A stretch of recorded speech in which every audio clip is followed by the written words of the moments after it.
Hey, this is Dave from metalepidemic.com. Thank you for checking out our YouTube video. Please feel free to hit the subscribe button below if you like this type of content, and we hope you enjoy the review.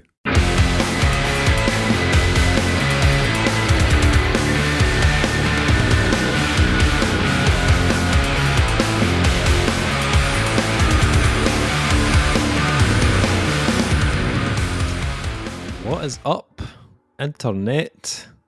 Dave and Duncan here from Metal Epidemic, back with another album review. Kyle is not here this week. Duncan is back. Kyle couldn't be with us, unfortunately. You could sound like he's dead. He's gone on to a better place, ladies and gents. Yes, hopefully he will be returning soon, but he was unable to make it tonight due to an injury sustained during an aggressive game of Ludo. So our thoughts are with you, Kyle, and hope you get better soon. Is Ludo like a euphemism for wanking? Yeah. He was Didn't doing want that to say that. furiously. I think he may have torn a muscle, and one that he likes. So rest up, buddy. Rest up. We'll carry the torch. And for this review, we are checking out the new album from alternative metal duo 4-Stroke Baron. The band's new album Classics will be released on October 1st via Prosthetic Records. So this is album number 3 from 4-Stroke Baron, which follows up a covers album they released in 2020. This album was recorded at Newman Ray Studios.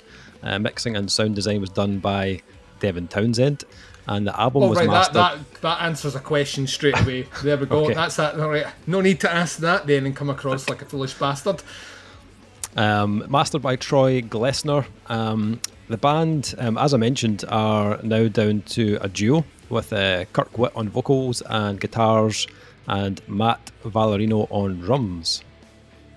So, I'm going to be honest, I wasn't a massive fan of the covers album from last year. This wasn't really my thing, but I understand it kind of came out during COVID, and it was maybe a way just to kind of keep, fans of the band kind of engaged. That being said, I loved the album before that, Planet Silver Screen from 2018. Really, really good album. I find these guys are kind of a bit of an anomaly, and that they are a little bit difficult to kind of pigeonhole or put into a box. Like if someone asks you, like, what do they sound like, you have a bit of a hard time trying to kind of sum up their sound. I don't want to give anything away, but my response would be awesome. So heart's been held close to the chest, though, Dave. Yes, I can see that. Did I like this one? Who knows? Vocally as well, like Kirk Witt has quite a unique tone, and I think that's why I've always kind of been interested in what these guys are doing. This one, I did have one reservation about this album, if you didn't guess. I'll put my cards on the table here. Can we just like, there's an elephant in the room that needs to be addressed, right? That elephant in the room is like, well, I didn't know this until you just said this, and it all makes sense. Although I will say it's not, in the case of this one, it's not an issue for me, but it answers a question. Neither yourself nor myself have ever been fans of the man they call Devin Townsend. Yes. Now, that might mean we have to tear up our metal card. I don't know. I'm not entirely sure what the etiquette is. I appreciate what he does. Sure, yeah. But I think he has a tendency to overproduce what he does. And not in the way that Kyle, who's not here with us, so I'll just put words in his mouth. Not in the way Kyle says overproduce. I think his sound is so dense with everything that I think it at times becomes a bit distracting from what's actually supposed to be going on in the song if you're just getting hit with a wall of a million instruments. And historically speaking, when he has delivered his production unto other bands, it hasn't always resulted in an enjoyable listening experience. I think that's safe to say. I'm kind of hit and miss with his albums. I mean, I couldn't say enough good things about the stuff he's done with Misery Signals over the years. Some of my favourite albums, and obviously like things like Pig Walk he was involved in as well by Stuck Mojo, great album. But there's been some others that I really just didn't like at all. I like that Soilwork one that he did, the one before Figure Number 5. But it's very clean. Natural Born Chaos, yeah. Yeah, it's like very, very clean. Yeah. If you know what I mean. Whereas that's not what they sounded like before, but if you then listen beyond that album, that's kind of the direction that we're going, so it kind of makes sense to an extent. You're going to try and, don't want to use the word pop, if you're going to try and pop up your sound, he's definitely the guy in a lot of respects to do that. But yeah, like we've said before, his work with Lamb of God is, I mean, the album is like the songs on that album are great. The production on that album is a fucking mess. So the first release of it, I did not enjoy at all. They did it like I think it was like a remix or remaster of it, and it was better. But I didn't like the initial release of what's the album called again? It's not The Art of Ruin. That's the name of the song. Ashes of Empires. Is that it? Or is that the album after? Ashes of the Week. Ashes of the Week. Yes. Yeah, I don't know. We're making tits at ourselves. Yeah, we really are. It was a long time ago. Metal Cards being totally... They can't even name a Lamb of God album. Here they go. In the fucking bucket. So that's... I suppose that's... Having not known that, my first question to you would have been, have these guys ever heard of Devin Townsend? Because the production is very Devy, if you know what I mean. But... Interestingly enough, I have a lot of positive things to say about that in respect of this. Yeah, I think the only other thing that came to mind when they announced this was calling your album classics is a bit of a bold move as well. Like, I kind of get it, and an extent like having now I've downloaded their back catalogue.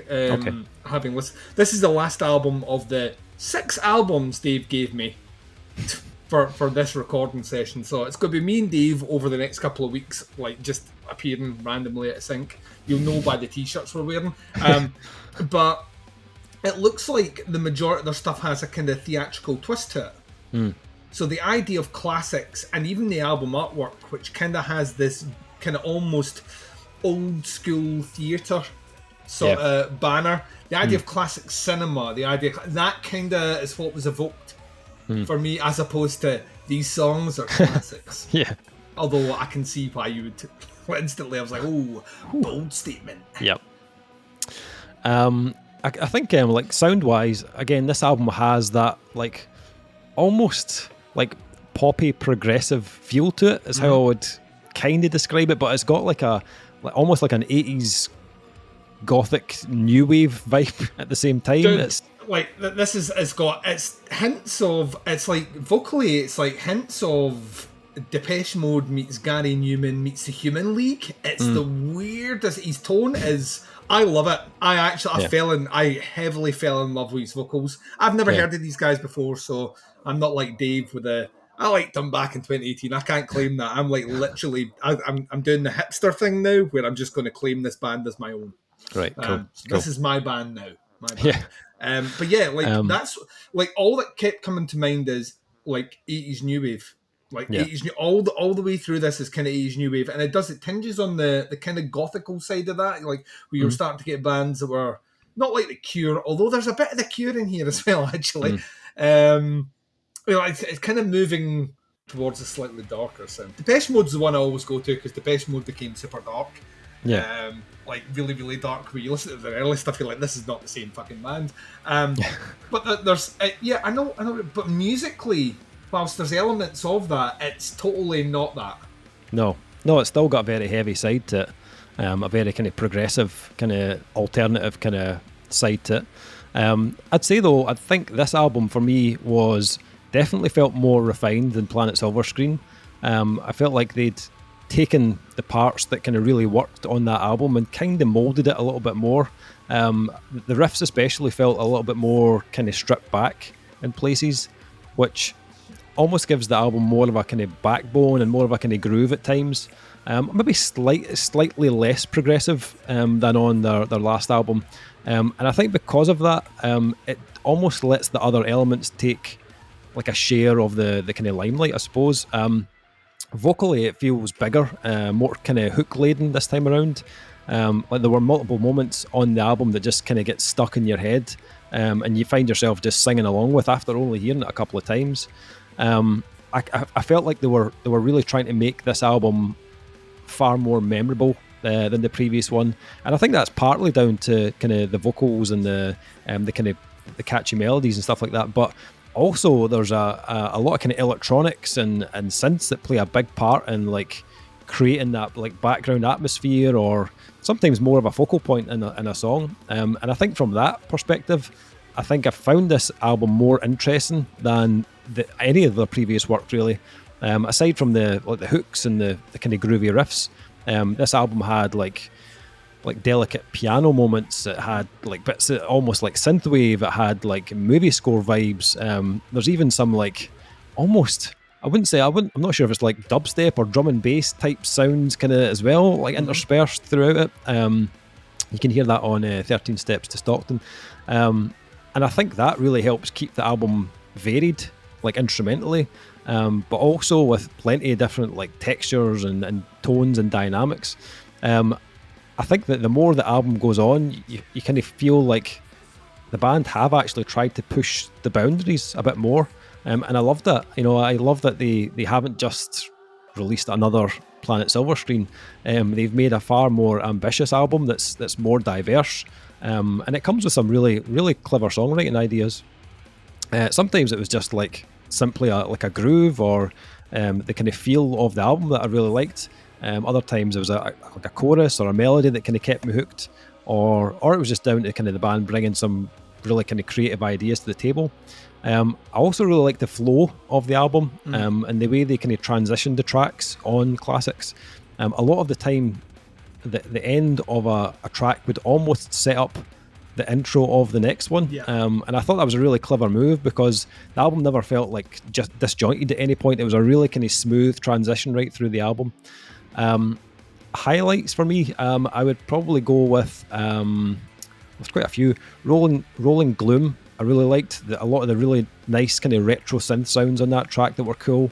Some great choruses on the album as well, from tracks like Kera and Friday Night.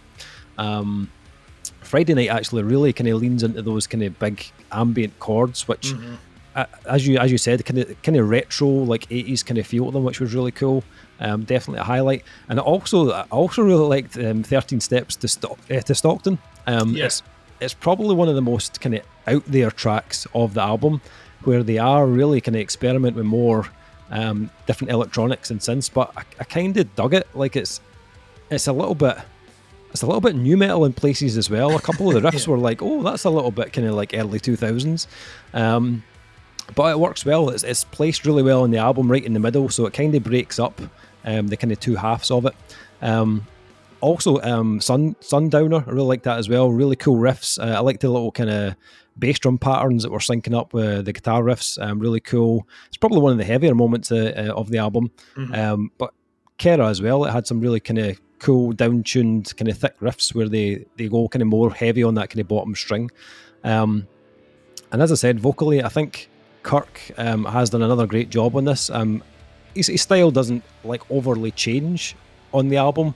Like, there's no heavy vocals or anything like that, but he has a really great range, and his tone is like, it's very recognizable. Like, I think when you hear this band, you know instantly that it's four-stroke Baron just on the vocal tone alone.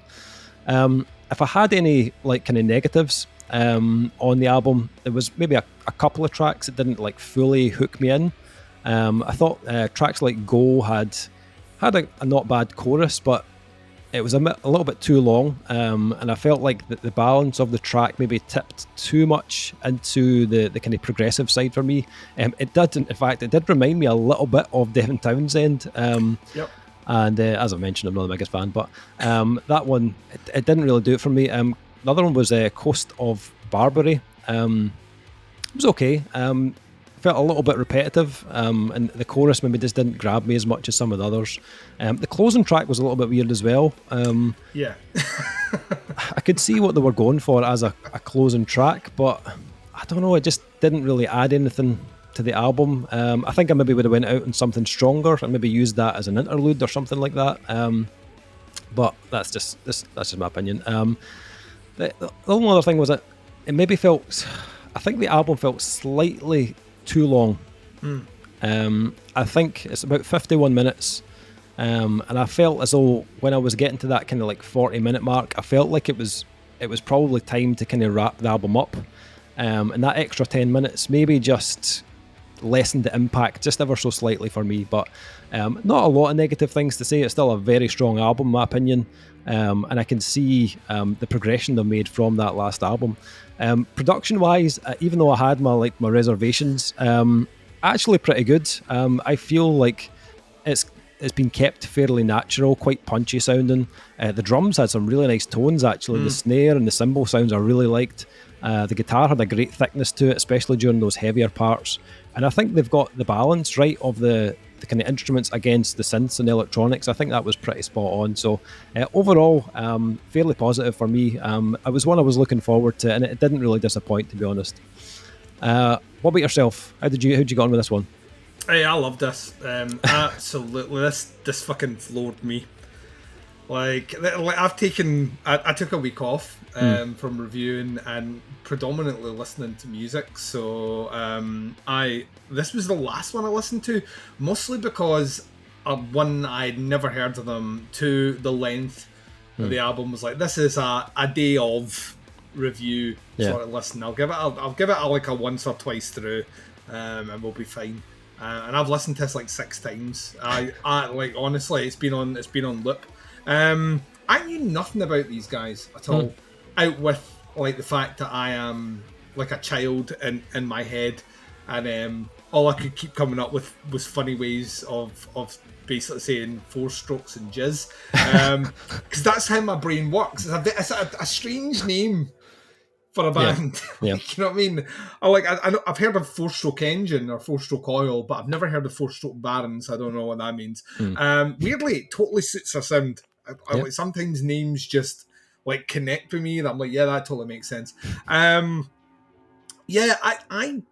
be honest. I was about 2 minutes into the first track before the guitars actually kick in, and I was confused as to why you'd picked this.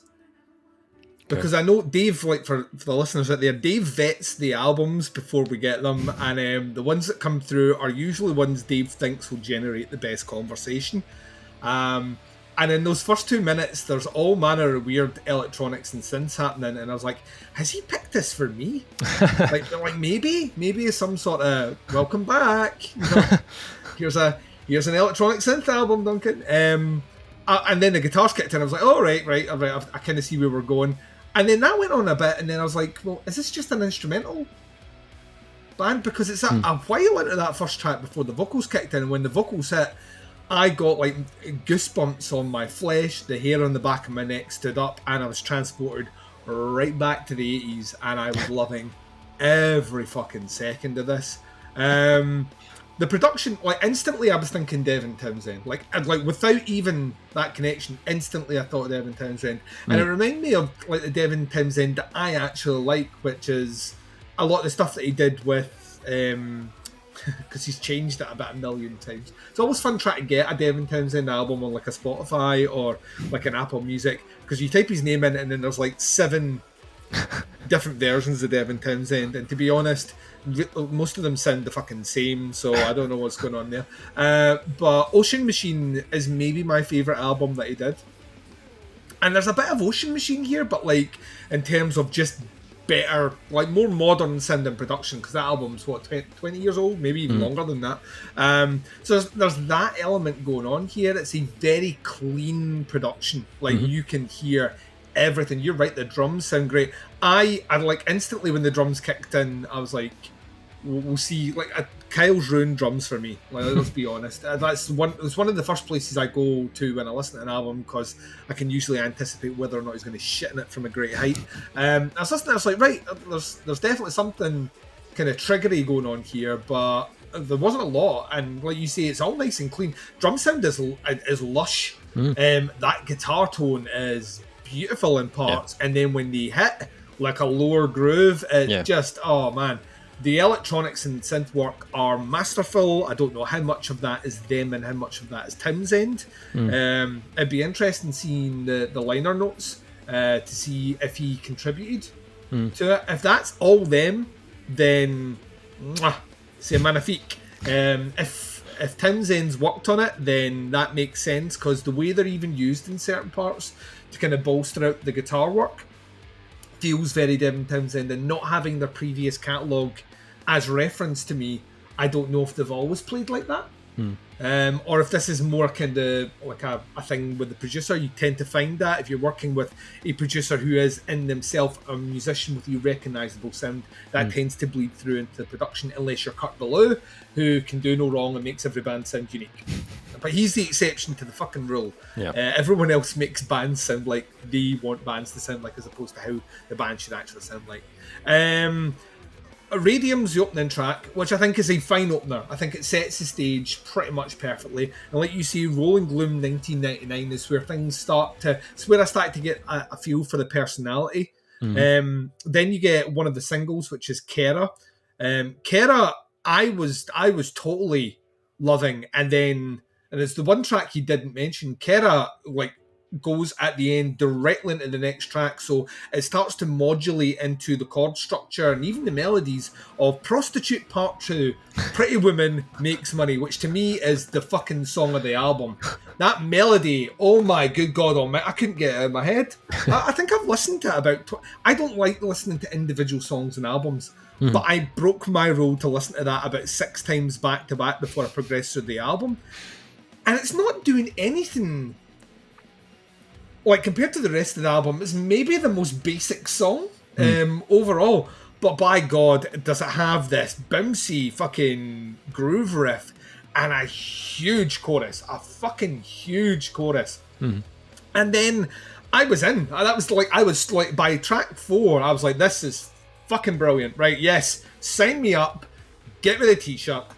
I'm in the front row, singing along. I was down to clown on this album for sure. And then out of nowhere you get Bitch Slapped with 13 Steps to Stockton, which like you said, it's got weird kind of drum and bass stuff going. It's not quite dubstep, but it's not quite drum and bass. A bit of garage going on as well, but it still sounds meticulously produced, and there's interesting synth work going on there. And then I'm gonna push on back on a little bit of something that you said, because I know it didn't necessarily work for you, but totally worked for me. Like 13 Steps to Stockton to me feels like a natural break in the album. And then you get the back half of the album, which if the first half of the album starts with a 7-minute track, the second half of the album starting with a 7-minute track, Go to me kind of sets the stage for what comes up in the back half. Kind of similar themes and motifs are carried on throughout there. Friday Night's great. Goes to Barbary, it's a bit of a basic bitch. But not in a displeasing way. Some of the other tracks have so much going on in them that's a bit of respite for me as well. Sundowner was kind of cool, and I'll totally side with you on Russian Thought Experiment. I say it all the time on here, the last track in an album, especially something as avant-garde as this, is usually an opportunity to be weird. It's like, let's just do something strange to close this album out, and this is definitely it. Equipped with full Russian dialect, which I'm assuming is their guest vocalist on here. NXOV. I don't know how you pronounce that. But it's like Russian numerals, so I don't know if that... I have no fucking clue. But Roman numerals, not Russian numerals. But to me, it just sounded like a weird track. And I kind of forgive it because it's a weird track. Does it need to be 5 minutes long? No. That's maybe my concern there. That track kind of removed, there's nothing about this album I would change at all. Like I say, I've spun this 6 times today, almost back to back, and I haven't found the lethargy that you're talking about of that kind of 40-minute lip, and then you're like, oh, let's pull it back. For me, there's always something about the tracks keeping me interested, and I think it's because of, once again, I love synths Synths and music make me happy, especially when they're used correctly and they're used well on this album. So even when it's still a conventional guitar part or even a conventional vocal part that's kind of looping back around, the next time they come back to the synths are doing, there's more of it or they're doing something else, and my attention's drawn there. So from a musical point of view, it's a busy sounding album without it being Devin Townsend busy, which, like I mentioned up front, can be overpowering for me. It's the reason I can't hook into it. It's like, here I hit a chord, and there's like, and I've seen these music videos, like these studio things, and there's like 75 tracks on this one chord hit. Don't fucking need that, dude. You don't need that.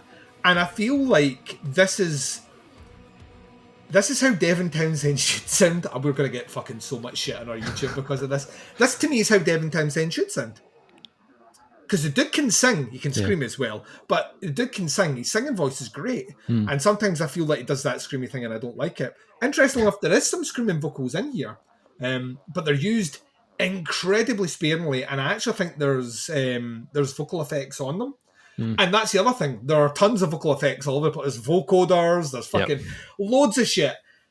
And this guy has an amazing range and such a good vocal tone. Like, oh my God.